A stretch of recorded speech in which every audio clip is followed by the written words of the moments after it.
శబరిమల అని ఎందుకు వచ్చింది? ఇక మనకు శబరి అనేటువంటి వర్డ్ అనేది మాకు బాగా ఎక్కువ వినిపిస్తూ ఉంటుంది. అసలు దీని గురించి మనం తెలుసుకోవాలి. ఇది చాలా పెద్ద కథ. శబరి అనేది బోయ కులంలో పుట్టింది. పంపా నది తీరానటువంటి మతంగ మహాముని ఆశ్రమంలో పెరిగింది. ముని కన్యల సాంగత్యం ఆమెకు లభించిందనమాట. సహజమైన అమాయకత్వంతో ఉండేదనమాట.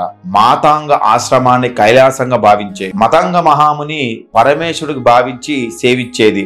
పరమేశ్వరుడే మతంగ మహాముని అని చెప్పి పరమేశ్వర రూపంగా భావించేదనమాట.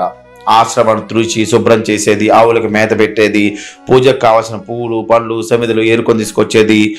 అదేవిధంగా మునులు చెప్పిన భక్తి మాటలు వినేది, సేవా మార్గంలో బాగా బతికేది. ఈ ఆశ్రమంలో మునుల మాటలు రాముడి గురించి బాగా వినేది, విష్ణుమూర్తి యొక్క అవతారణకు బాగా వినేది, రాక్షస సంహారం గురించి బాగా వినేది, రాక్షస సంహారం చేసే వీరుడి గురించి బాగా తెలుసుకుంది. సీతా లక్ష్మణ సమేతుడు శ్రీరాముడు వస్తాడని తెలిసి అతన్ని చూడాలని బాగా ఆశపడింది శబరి. ఆ ఆశని మతంగ మహర్షి రాముడి గురించి చెప్పిన మాటలు రెట్టింపు చేశాయి. ఇక ఒకసారి జీవితంలో రాముడిని చూస్తే చాలనుకుంది. అంతకు మించి ధన్యత లేదనుకుంది. రాముడి యొక్క రూపురేఖలు చూసి తరించాలనుకుంది. ఇక కాలం గడుస్తుంది, రాముడు రాలేదు. శబరి ఎదురు చూడటం మానలేదు. మతంగ మహాముని కూడా ముసలివాడై కాలం చేశాడు, చనిపోయాడు. ఇక తను స్వర్గానికి వెళ్తూ కూడా రాముడు వస్తాడని చెప్పాడనమాట. దర్శనమిస్తాడని చెప్పాడు. ఆశ్రమాన్ని అంటిపెట్టుకునే ఉన్నాడనమాట. ఎప్పటికైనా సరే రాముడు వస్తాడని శబరి మనస వాచ బాగా నమ్మింది. శబరి ఆశ్రమంలో ఒంటిగానే మిగిలిపోయింది. ఆమెకి రాముడు తోడున్నాడని, రామనామమే శబరికి సర్వమైంది. శబరి ముసల్తనం వచ్చేసిందిగా. రాముడు రాలేదు, వస్తాడు ఆమెకు నమ్మకం లేదు, ఒంట్లో శక్తి లేదు, కంటి చూపు తగ్గిపోయింది. రాముడి మీద నమ్మకం తగ్గలేదు, కంటి చూపు తగ్గిన రాముడి మీద మాత్రం నమ్మకం లేదు. గురువు గారి మాట మీద గురిపోలేదు. ఎప్పటికైనా సాక్షాత్ రాముడు వారు వస్తాడని. అందుకనే ఎప్పుడైనా రావచ్చు కాబట్టి వేకుజామునే ఆశ్రమ పర్ణశాల మొత్తం కూడా, అంటే ఉండేటువంటి ఆశ్రమం మొత్తం కూడా శుభ్రం చేసి అగిలి ముగ్గులు పెట్టి నదీ స్నానం చేసి కడవతో నీళ్లు తీసుకొచ్చేది, పువ్వులు పండు తెచ్చేది, పూలను మాలగట్టేది, అలంకరించేది, పళ్ళను పలహారంగా రాముడు వస్తే పెట్ట సిద్ధంగా ఉంచేది. కానీ రాముడు వచ్చేవాడు కాదు. ఈ రోజు రాముడు వస్తాడు, రేపు రాముడు వస్తాడు. ఈ విధంగా రోజులు, నెలలు, సంవత్సరాలు విసికి విరామం లేకుండా ఎదురు చూపుతో గడుపుతుంది శబరి. శబరి గురించి ఇక కబంధుడైనటువంటి వ్యక్తి రాముడు వారికి చెప్తాడనమాట.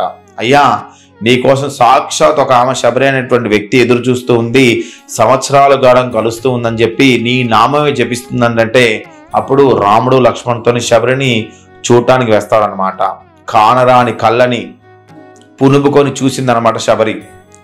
రాముని రూపాన్ని మందగిచ్చిన కళ్ళు చూడకపోతేనే ఒళ్ళంతా కళ్ళైపోయినట్టుగా భావించింది అనమాట. అంటే రాముడు చూడటానికి కళ్ళు అనేది కనిపించట్లేదు, బాగా ముసలిదైపోయింది, చేతులతో తడివిందనమాట. ఆరాటంలో అడుగు తడబడిన మాట తడబడలేదు.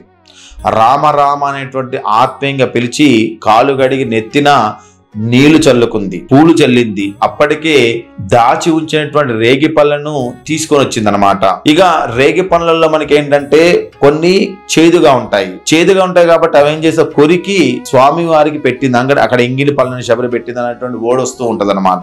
ఇక ఆత్మీయతంగా ఆరాధనగా రాముడు ముగ్ధుడైపోయాడు. అమ్మమ్మ దగ్గర మనవల్లాగా జీవితాంతం ఎదురు చూపులతో గడిపిన శబరి ఇంకో జన్మ లేకుండా గురుదేవులు వెళ్ళే లోకానికి వెళ్ళాలని వరం ఇచ్చాడనమాట.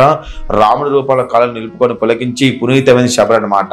ఆ శబరి ఏదైతే ఉందో సాక్షాత్తు రాముడు వారి కోసం వేచి ఉండేటువంటి ప్రదేశం కాబట్టి మనకు అక్కడ శబరి అనేటువంటి మాట వస్తుంది. శబరి పుట్టింది పంపా నది తీరాన, మతంగ మహాముని యొక్క ఆశ్రమంలో పెరిగింది. శబరి బోయ కులంలో జన్మించింది.